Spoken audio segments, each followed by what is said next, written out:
Okay, तो पठान का craze अभी पूरी तरीके से खत्म भी नहीं हुआ और इधर यशराज ने एक नहीं दो नहीं बल्कि 3 बड़ी अनाउंसमेंट्स कर दी हैं अपने YRF स्पाई यूनिवर्स को लेके, जिसमें से जो सबसे बड़ी अनाउंसमेंट है वो ये है कि वॉर 2 के लिए जूनियर NTR को कास्ट किया गया है ऑपोजिट ऋतिक रोशन। मतलब कि एक तरफ ग्रीक गॉड और दूसरी तरफ रोरिंग टाइगर। लगता है कि पठान के जो 1000 करोड़ का कलेक्शन है उससे YRF का मन अभी तक भरा नहीं है, इसलिए उसको भी सरपास करने की तैयारी कर ली है इन्होंने। RRR के सक्सेस के बाद से NTR की जो इंटरनेशनल अपील है वो काफी ज्यादा बढ़ चुकी है और उससे पहले भी इंडिया में ऑलरेडी जूनियर NTR की गॉड लेवल फॉलोइंग है। और इन चीजों को अगर कंसिडर करो तो यशराज जैसे बड़े प्रोडक्शन को NTR जैसे बड़े स्टार के एडिशन से बहुत ज्यादा फायदा होने वाला है। पठान का कलेक्शन नॉर्थ साइड में तो बहुत ज्यादा था, लेकिन साउथ साइड में पठान इतना ज्यादा कलेक्ट नहीं कर पाई और हो सकता है कि जूनियर NTR की वजह से यशराज अपने स्पाई यूनिवर्स को साउथ की ऑडियंस में फैला सके, क्योंकि तेलुगु ऑडियंस के लिए जूनियर NTR का नाम ही काफी है। अब ये बात तो साफ है कि जूनियर NTR के एडिशन से YRF स्पाई यूनिवर्स का डायनामिक पूरी तरीके से बदल जाएगा, लेकिन अब जो सबसे बड़ा सवाल ये आता है वो ये है कि क्या जूनियर NTR वॉर 2 में विलन का रोल प्ले करेंगे। अब ये एक्चुअली में एक बहुत बड़ा सवाल है, क्योंकि यशराज की spy movies are all about good versus evil और कबीर यहाँ पे क्लियरली गुड गाय है और NTR जैसे बड़े स्टार को कैमियो के लिए तो रखेंगे नहीं,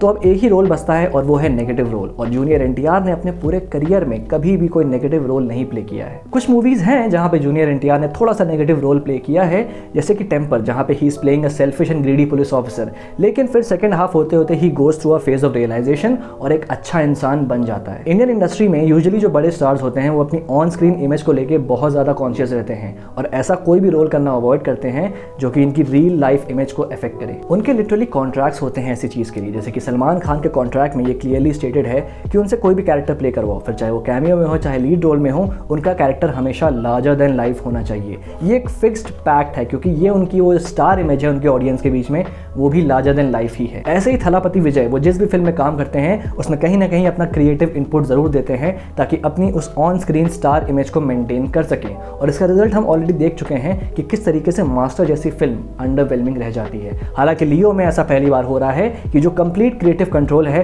वो डायरेक्टर के पास है। मतलब कि तुम अब तक समझ ही चुके होगे कि ये जो बड़े स्टार्स हैं उनकी जो रियल लाइफ इमेज है वो उनके लिए कितनी ज्यादा इंपॉर्टेंट है, एंड जूनियर NTR उन्हीं बड़े स्टार्स में से आते हैं। लियो में तो फिर भी थलापति विजय प्रोटैगनिस्ट होंगे, तो क्रिएटिव लिबर्टी डायरेक्टर के हाथ पे देना is not a very big deal, लेकिन जूनियर NTR के केस में हम एक विलन के रोल की बात कर रहे हैं which is highly unlikely. Most probably वो एक ग्रे शेड कैरेक्टर होगा जो कि फिल्म के एंड में आते आते कबीर की साइड पे आ जाएगा, लेकिन एक कंप्लीट नेगेटिव कैरेक्टर फिलहाल इसकी पॉसिबिलिटी मुझे बिल्कुल नजर नहीं आ रही। बहुत ही रेयर केस में ऐसे एक्टर्स होते हैं जो कि अपने स्टार इमेज के बियॉन्ड जाके कुछ अलग रोल्स प्ले करें, जैसे कि चियान विक्रम या फिर सूर्या। बाकी क्या होगा ये तो वक्त ही बताएगा, लेकिन फिलहाल जूनियर NTR का नाम सुन के I am already excited to see him besides Hrithik Roshan. I mean junior NTR has a majestic screen presence और उनको इस तरीके की full fledged spy action movie में देखने में काफी ज्यादा मजा आएगी। एंड दूसरी अनाउंसमेंट जो हुई है वो ये है कि वॉर 2 को डायरेक्ट सिद्धार्थ आनंद नहीं करने वाले हैं बल्कि अयान मुखर्जी करेंगे। एंड देखो, झूठ नहीं बोलूंगा, ये मेरे अंदर थोड़ा सा स्केप्टिसिज्म क्रिएट करता है। आई मीन ब्रह्मास्त्र हम सब ने देखी और वो फिल्म क्या पोटेंशियल होल्ड करती थी और एक्चुअल में वो क्या निकली।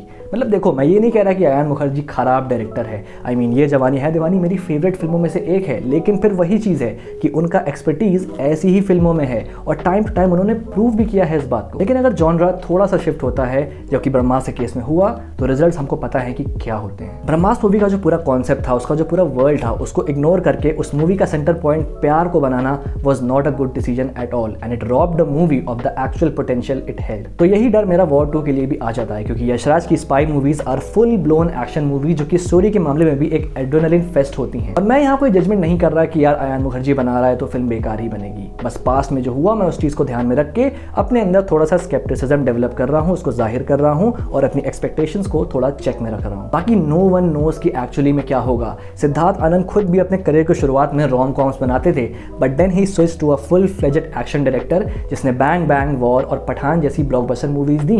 तो नो वन नोज कि क्या हो, so let's hope for the best. And तीसरी जो बड़ी अनाउंसमेंट है वो है यशराज स्पाई यूनिवर्स के मैग्नम ओपस प्रोजेक्ट को लेके, and that is Tiger versus Pathaan. हाँ, यशराज के हमें इन 2 बड़े सुपर स्पाइस का फेस ऑफ देखने को मिलने वाला है एक सिविल वॉर स्टाइल मूवी में, जिसका फिलहाल टाइटल टाइगर वर्सेस पठान है। एंड अब जाके यशराज ने इसके डायरेक्टर को भी फाइनलाइज कर दिया है, and that is going to be Siddharth Anand. Because Yashraj को पूरा भरोसा है कि जिस ग्रैंड स्केल पे वो इन 2 बड़े सुपरस्टार्स का फेस ऑफ दिखाना चाह रहे हैं, उसको स्क्रीन पे सिर्फ सिद्धार्थ आनंद जैसा डायरेक्टर ही उतार सकता है। And I totally agree. हम ऋतिक और टाइगर का फेस ऑफ वॉर में देख चुके हैं। Now imagine that same face off with Tiger and Pathaan but on a bigger scale. I mean पता नहीं यशराज ने और क्या क्या फ्यूचर के लिए प्लान किया होगा, बट फिलहाल इन अनाउंसमेंट को सुन के एक चीज़ तो बिल्कुल पक्की हो जाती है कि यश राज अपने स्पाई यूनिवर्स को बिल्कुल अलग लेवल पे ले जाने के पूरे तैयारी में है और इनका हर अपकमिंग प्रोजेक्ट पिछले वाले से स्केल में और ज़्यादा बढ़ता जाएगा। And honestly that's cool. I mean Bollywood का जो 360 टर्न हुआ है पठान के बाद से, ये जो कोलैबोरेशंस, आइडियाज़ और इनका जो स्कोप नज़र आ रहा है फ्यूचर में,